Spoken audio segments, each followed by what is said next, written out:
Thank you so much. You're welcome. We will begin. We were We are very moved to be here today.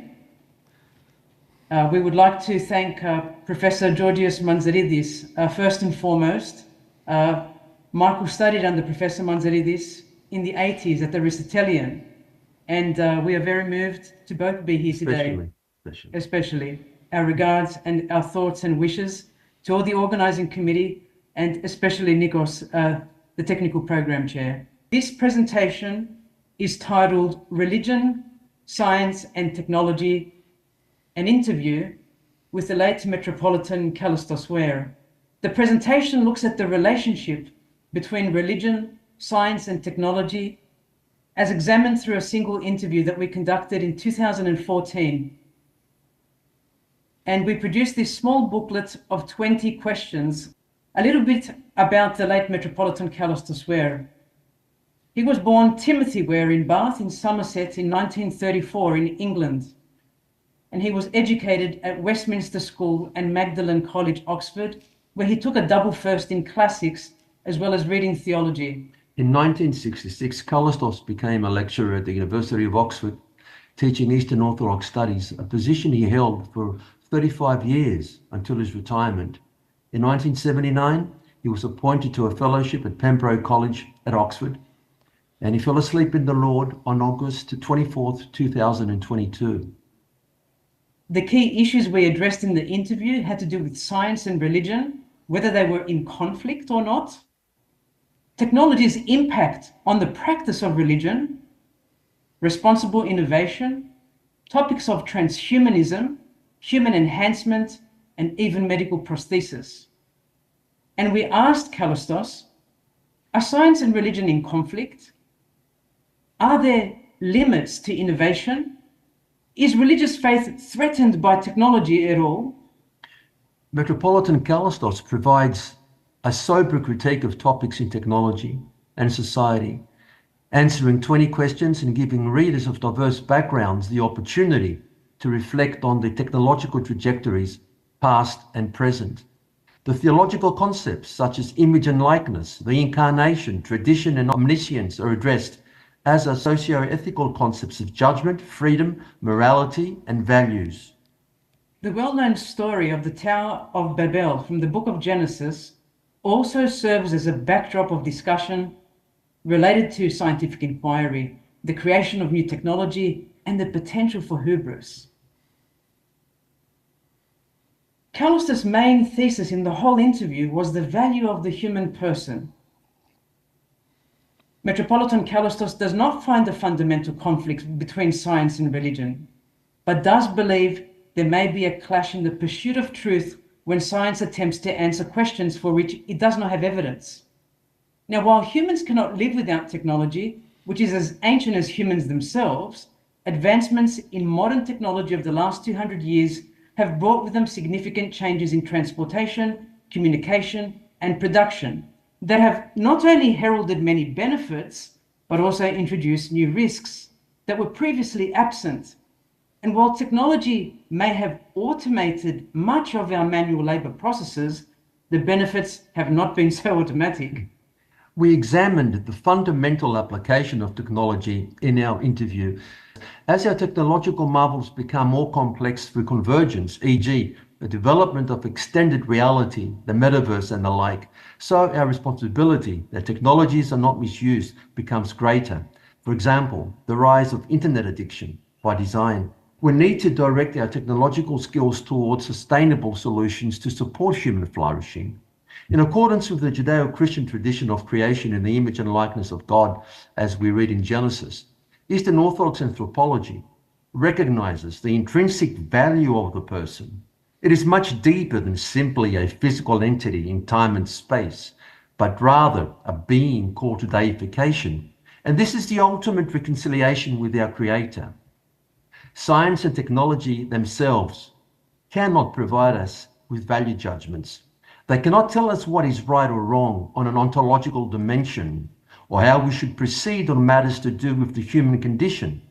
But religious belief, centered on a higher ethical primacy, can uphold the dignity and fullness of our personhood. So here we proceed with some interview excerpts. The limits of science. Kallistos said, "There may be areas where science cannot give us the answer, and I do not think that our faith in a future life can be proved from science, nor do I think it can be disproved by science. On complex technology that brings risks," he says, "therefore, we have an elaboration of technology far greater than ever existed in the ancient world that brings both advantages and risks." He said, "We have too much knowledge, but not enough wisdom." He said, "We are given greater power through these technological advances, but how are we going to use this power? But though we have greater knowledge today, is a question whether we actually have greater wisdom. This is particularly true when we look at all the advancements in AI and GPTs and large language models." He notes, what does it mean to be human?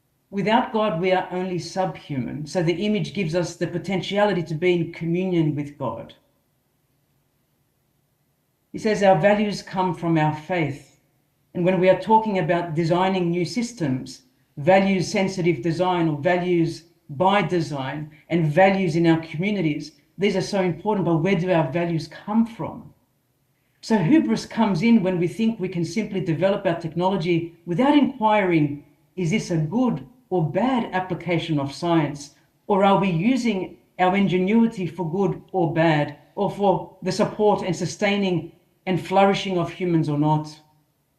Machines do not possess God awareness. They are not God-breathed. We may love our computers, but our computers do not love us. No matter how much we say computers have feelings or software can be created to be empathic. No, he says, you may love your computer, but your computer does not love you. So religion and science, Bishop Kallistos says, are both pursuing truth, but on different levels and by different methods. Technology by itself, he continues, cannot supply us with the ethical standards that we wish to apply. So then, religion is something by which we assess the value or otherwise of technology. We believe as Christians that every person is of infinite value in God's sight. Each person is unique. God expects from each one of us something that he doesn't expect from anyone else. We are not just repetitive stereotypes. Now, any technology which diminishes our personhood, which degrades us as humans, this I see as wrong, Bishop Kallistos says. Technology should be used always to enhance our freedom and not to obliterate it. Underlying the story of Babel exactly is an overconfidence in our human powers. It is the story of the Tower of Babel that people think they can build a tower that will reach from earth to heaven. By the power of engineering, they think they can bridge the gap between the human and the divine. So exactly, the story of the Tower of Babel is the story of humans thinking they have unlimited power, and particularly an unlimited power to unite the earthly with the heavenly, whereas such unity can only come through a recognition of our dependence on God. So, it is not perhaps just the application of technology, Bishop Kallistos says, that can be wrong, but the actual technology itself, if it involves a wrong use of living creatures, humans or animals. Thus, one cannot make a sharp distinction between the technology in itself and how we apply it. Perhaps the technology itself may involve a wrongful use of humans, animals, or natural things. The Bishop continues in another part of our book. We are not simply machines. And this is something Bishop Kallistos would often emphasize. We have been given free will. We have the possibility to communicate with God. So in assuming that the human being is merely a machine, we are going far beyond the actual facts of science, far beyond the empirical application of technology, since this is an assumption with deep religious implications. Thus, there can be conflict when science and technology go beyond their proper limits, and when they do not show respect for our personhood. In conclusion, we see that there are several layers of depth. At first, Bishop Kallistos says the creative genius is a gift from God to be nurtured, to be used to sustain and enhance life.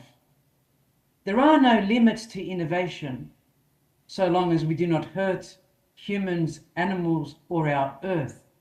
At a deeper layer, when we asked him, what about the potential for things like Neuralink, before Neuralink was even a thing?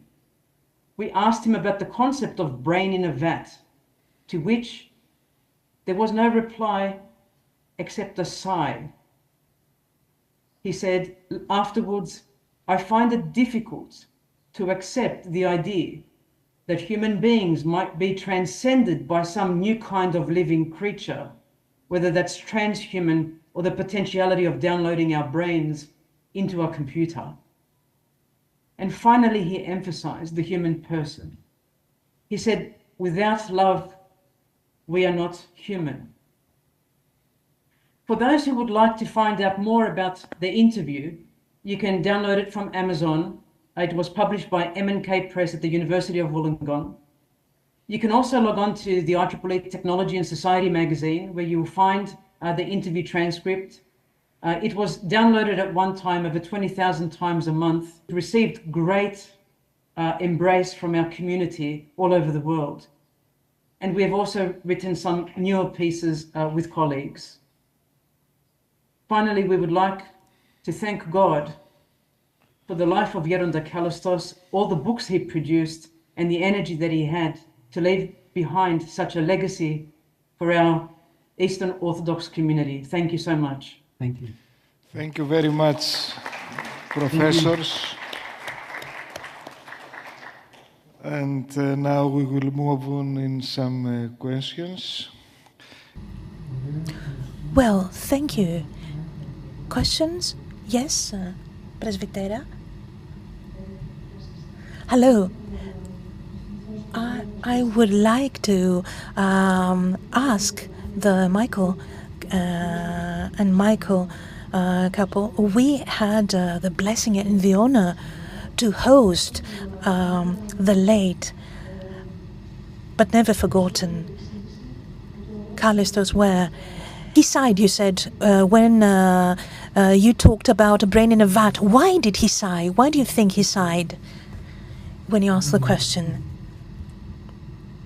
I will let Katina add to my response.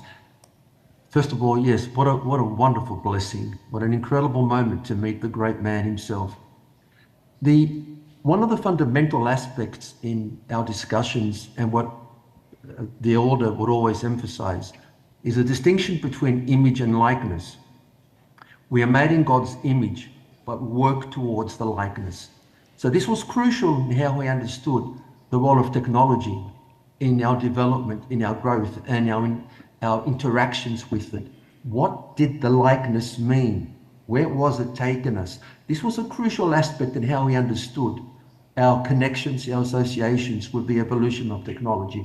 You can add to that, Katina, because you were there when he sighed. Yeah. Yes, and that question came towards the end of the hour and a bit, and Yeronda had the metronome going, tick, tick, tick, tick, the whole time during the interview. To be honest, I could not even look up to his eyes. He was bright, and he sighed because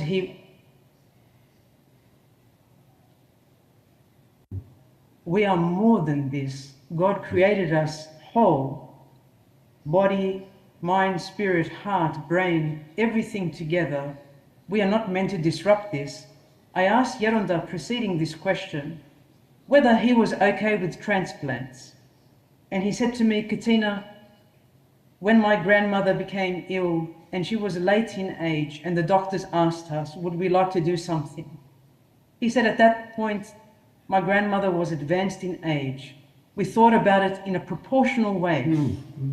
But if the person was younger, had much to live for in time span, had children, was married, newly married, was a teenager, a child, of course, he said, we should proceed, because it was all contextual and proportional. So he was not anti-implants in the body or anti-wearable technologies or anti-technology.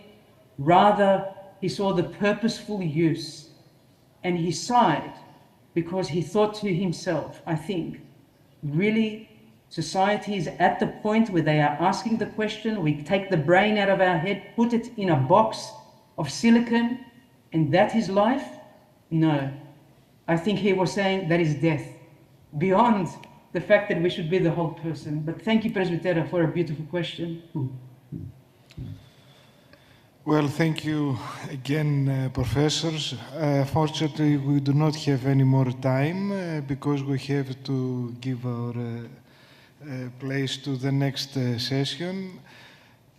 Ευχαριστούμε πολύ για την... Thank you very much for your contributions. We shall proceed now to the next session.